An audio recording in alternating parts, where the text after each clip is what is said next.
I know it's been a while since I've done anything on YouTube, and I kind of made the promise that I really wasn't going to, but this is too cool not to share. So yesterday we loaded this bad boy up on the trailer and brought it to the Pounding Rocks truck shop. And now I get to look at it every day, which is awesome, because before I could only see it when I went over to my buddy Justin's house, and I only had about 5 hours at a time to work on it. So we decided that to keep me inspired, because I've been extremely uninspired lately, that we would bring it here, and then I could spend some time here and there working on it, tinkering on it, messing with it, who knows. I can tell you this much: it runs for 15 seconds at a time, and then it shuts off. Like the computer is shutting something off. I don't know if it's shutting the injectors off or if it's shutting ignition off. I don't know. I don't know what it's missing. It has 5 codes in it, and 2 of them are injector related. One, I have no idea how it even knows. It's detecting an injector leak. I have no idea how it even knows that there's an injector leak. And based on what I see from the fuel pressure gauge, it's holding pressure for a long time. Like, it could be a month of holding pressure at like 20 pounds. And then when it's running at 40 psi plus. So I don't know where it's thinking that there's a leak coming from. The other code is for injector circuit, and that I'm not sure if it's the computer looking at resistances from the actual injector itself, or if I have something wired out of whack. It does start very hard. You have to crank it a lot, and it'll putt, and then it'll not want to start, and then it'll start, and it'll run like a rape tape, and then it'll just shut off after 15 seconds. So that I don't know. There is a mass airflow sensor code. Even though the mass airflow sensor is plugged in, I think that I might have a bad mass airflow sensor, so I have a replacement unit that I'm going to shove in there and see if I get different results. There's a knock sensor code, which doesn't make any sense because the knock sensor is new. It's been relocated. It's not that I cut any wiring, so I'm not sure what the story is with that, unless that knock sensor is just a piece of crap. And then I think there's a throttle position sensor code. I have to go back and look at all the numbers that were written down, but there was 5 codes, and I tried swapping ECMs with a different one, and I got the same results, like almost instantly. Like the second I plugged it in, those codes were there with two different ECMs. The codes were identical. I have no idea how it knows that there's an injector leak. Now, at one point I did run it without the O2 sensor, and that I hear can be something that triggers a injector leak code because it doesn't know what's going on. But the O2 sensor is now just kind of dangling in there. It's plugged in, but it didn't change anything. I pulled the distributor, and we spun the distributor with the key on, listening for injector clicks. And get down from there. Come here. Get down from there. Hey, come here. Hold on. We got a loose nuke here. Come here. Get down. Get. You can't go up there. Anyways, we pulled the distributor, spun it by hand while the key was on, and you could hear the injector clicking. We found that the original distributor that I had in there was not consistent on. If you spun it by hand, you wouldn't consistently hear the injectors. You would hear a gap, so there would be like a big swing of the rotor before. No, You do your big swing of the rotor before this. Bending the shop dogs in here.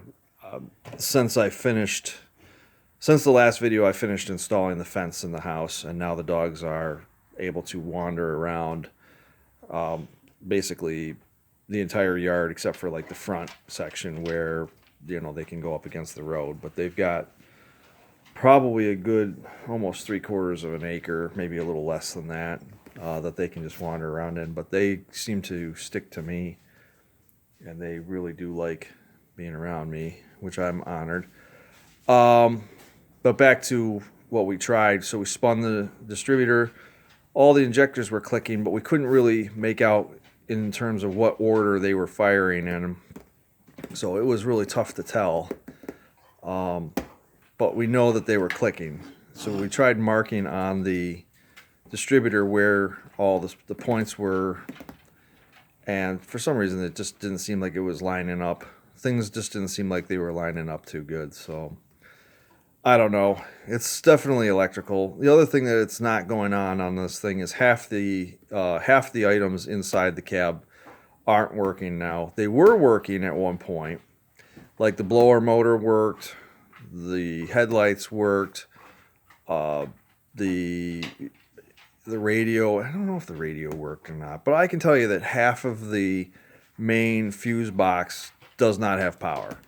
If I power it by hand with a power probe, things work. I can get the blower motor to run if I apply 12 volts to the fuse in the fuse box, but for some reason now we're not getting power to the fuse box. So something's happened. Something happened in here that is not. Hey, don't go up there. Come on, get down here. Sorry. Something smells good upstairs. They want to go up there and go up into the parts room and see what's going on up there, but not allowed. So that's where it's at. And every time I went over there to Justin's house, I only had a certain amount of time to work on this. And I wasn't getting any additional results. I couldn't get it to run. I still can't get it to run longer than 15 seconds. It runs great when it fires up. When it finally fires. Now, it could be bad fuel. It could be as simple as bad fuel, because this thing sat for a long time. There was a little bit of fuel in the tank.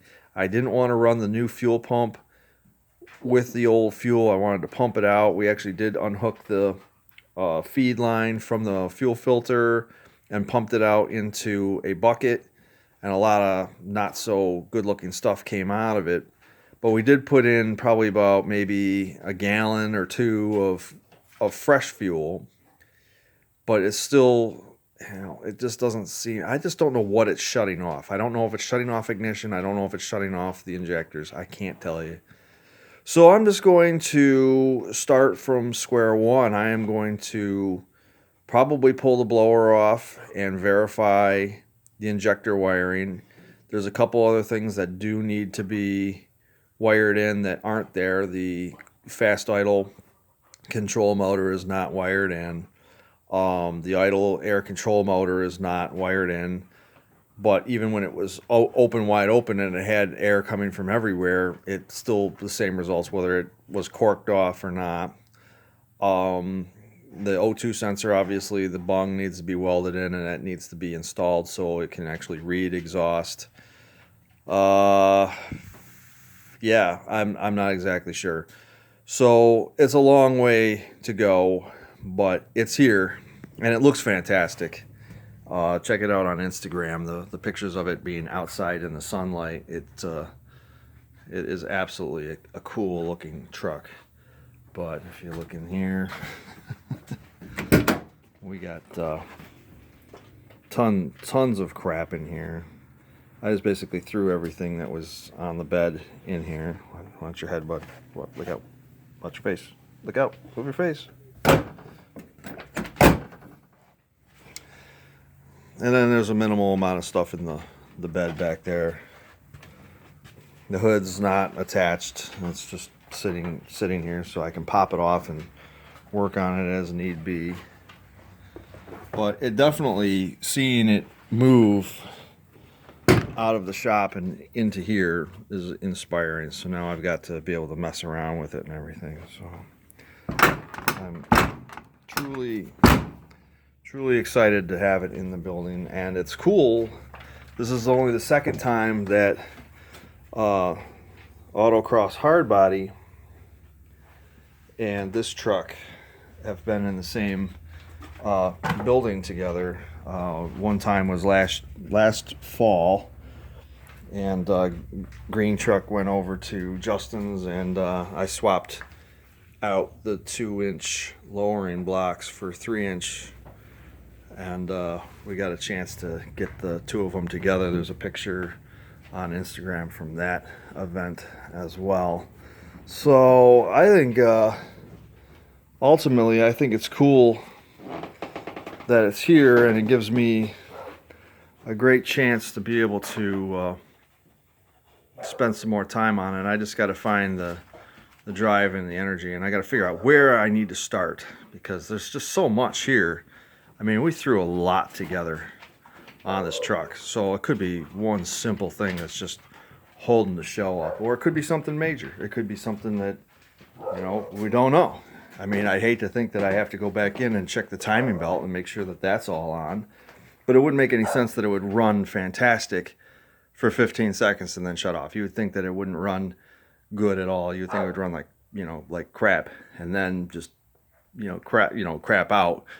But when it finally kicks over and it runs, it wants to run, but then it's almost like you shut the key off. So anyways, I guess I'm back in the YouTube game here, and hopefully this sparks a little bit of interest this time around.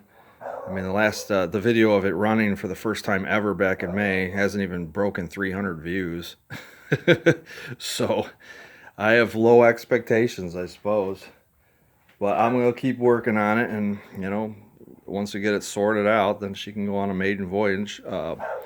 Obviously, now it'll be driving around this town instead of the town where it was, where it could be on dirt roads and everything, but, you know, I'm sure we'll be fine. So anyways, like, share, subscribe, send me a message. Let me know what you guys want to see next.